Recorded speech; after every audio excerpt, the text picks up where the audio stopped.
观众朋友们，你能想象吗？3年前被封杀，罚了1.06亿，全网消失的邓伦，最近竟然被拍到在北京咖啡馆现身。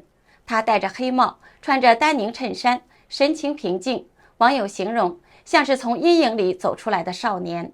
同一时间，另一位古装男神于朦胧却在37岁这年离奇坠楼，命丧北京。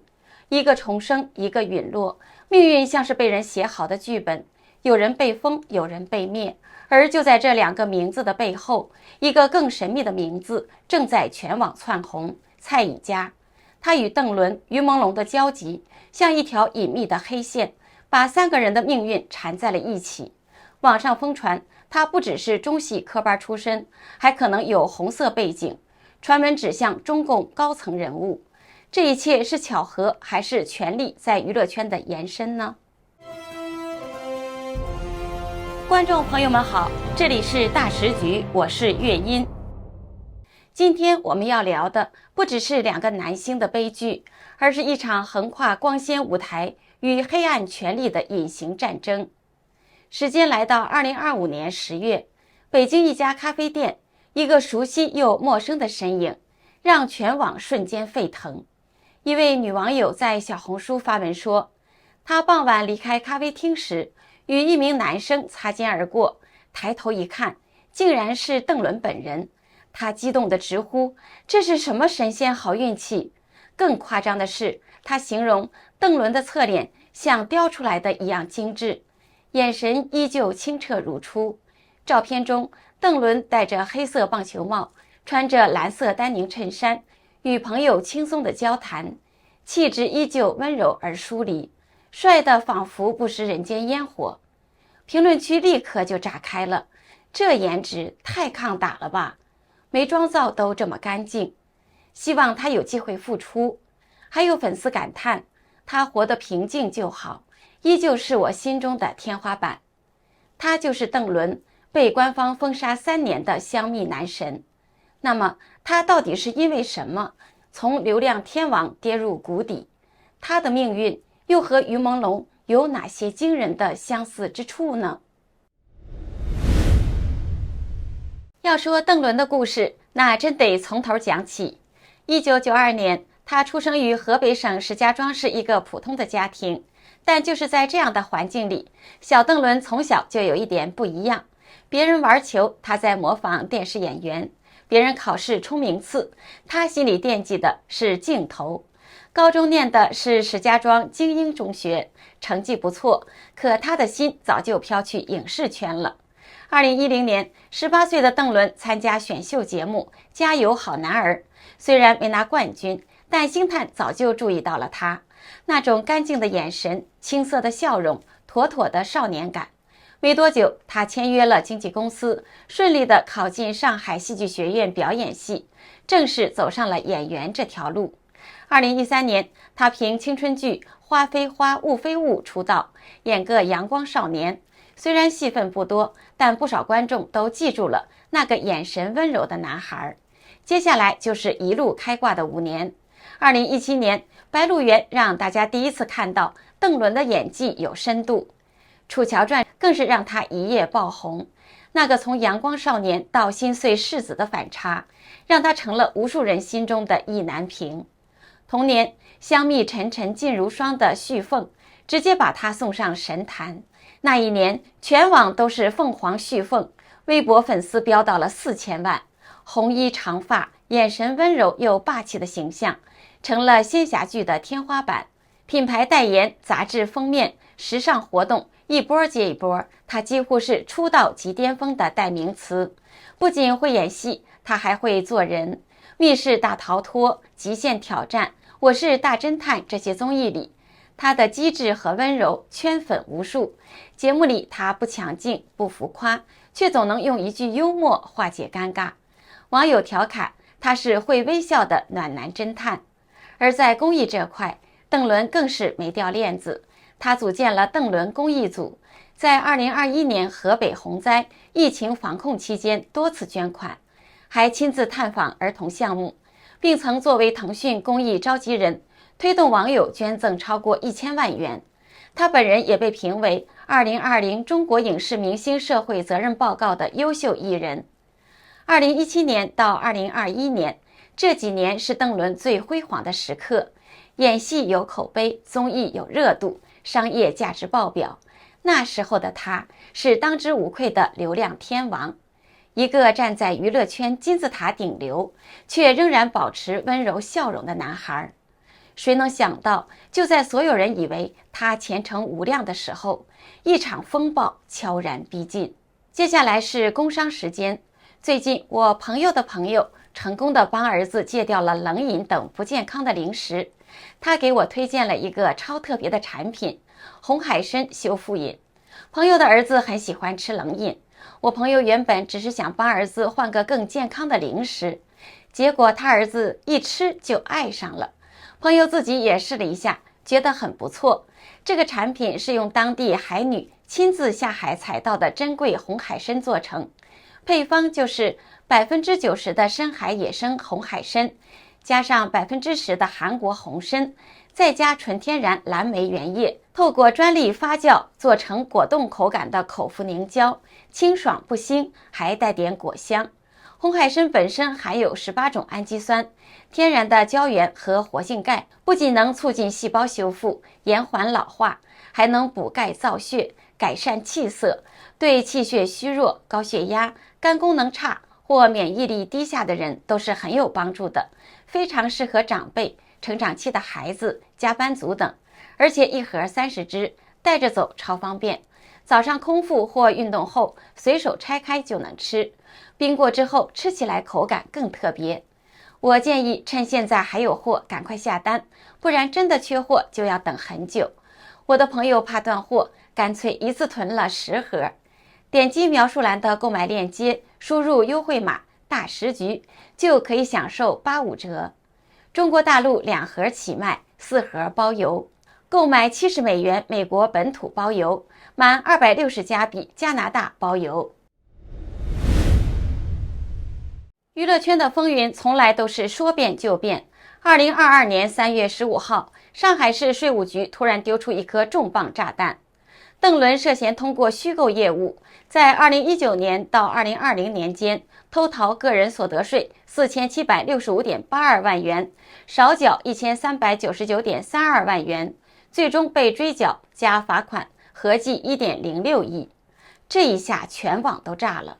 那一天，所有人都还在刷微博热搜，前一秒邓伦还在品牌官宣，下一秒就被点名处罚。要知道，这可是继范冰冰、郑爽、薇娅之后，又一个倒在税务风暴下的流量巨星。通报一出，邓伦火速发出道歉信：我深刻自省，接受税务机关一切决定，愿意承担所有责任。他确实补缴了4455.03万元，但因为整改不彻底，被罚得更重。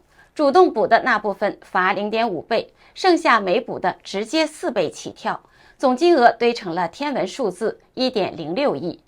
可这还只是开胃菜，真正的风暴是在那之后的几分钟内爆发的。罚单公布8分钟后，云米科技就紧急发文宣布终止与邓伦的代言合作。更离谱的是，这场切割发生得太快了，因为就在2个小时前，这家公司才刚刚官宣他是全球代言人。换句话说，这个代言的寿命只有2小时8分钟。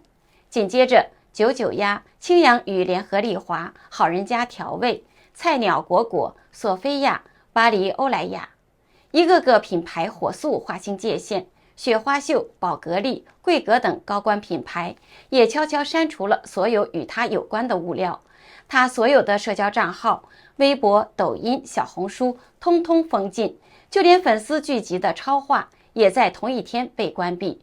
同时，影视平台也出手了，香蜜、楚乔传等代表作被除名下架，连他参演但还未播出的电影《阴阳师龙夜曲》、电视剧《夜旅人》都被无限期搁置。那一刻，网友几乎是懵的，消息太突然了，正当红的小生怎么说没就没了呢？而更耐人寻味的是他名下的火锅品牌火摄，官方没出声，但一条朋友圈引发无限的遐想。有些事不能说，希望你们都明白，默默陪伴。短短一句话，让无数网友开始怀疑，这一切真的只是逃税那么简单吗？还是在这场税务风暴的背后，还有更深的暗流呢？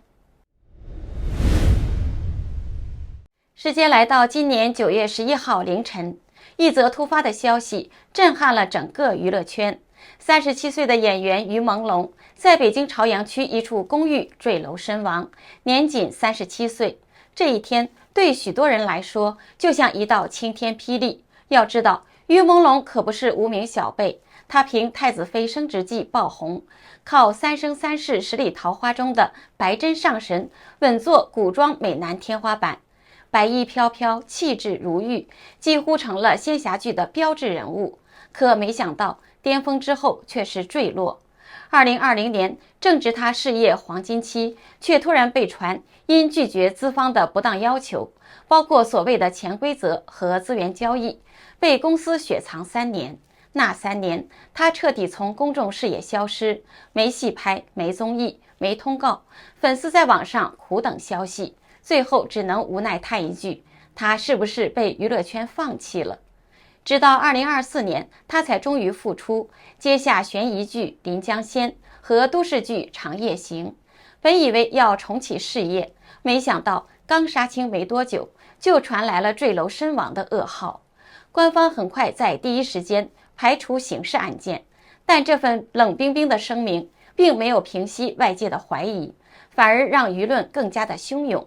微博、抖音、小红书全被刷屏，话题阅读量轻松破了30亿。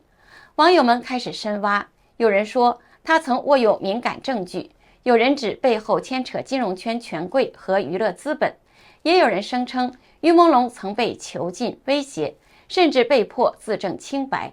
甚至有海外博主放出惊悚爆料，直指中共最高层，称这起事件背后隐藏着荒唐到极点的献祭阴谋。更诡异的是，有人提到一份所谓的17人饭局名单，里面疑似出现红色家族与资本大佬的名字。虽然没有人能证实真假，但这条线索像火种一样点燃了大众的怒火。而在这一切混乱之中，人们突然想起了另一个名字——邓伦。同样是当红明星，同样在事业的巅峰时被消失，理由也一样的莫名其妙。网友开始追问，当年的税务风暴真的只是罚款那么简单吗？还是说那不过是另一场掩盖真相的剧本呢？如果说娱乐圈是一面镜子，那么邓伦和于朦胧几乎就是那对镜像双子星。一个是1992年出生的邓伦，一个是1988年的于朦胧。一个以香蜜沉沉烬如霜中的红衣旭凤封神，一个靠三生三世十里桃花的白衣白真成名。一个炙热如火，一个温润如玉，却都成了古装剧里的天花板。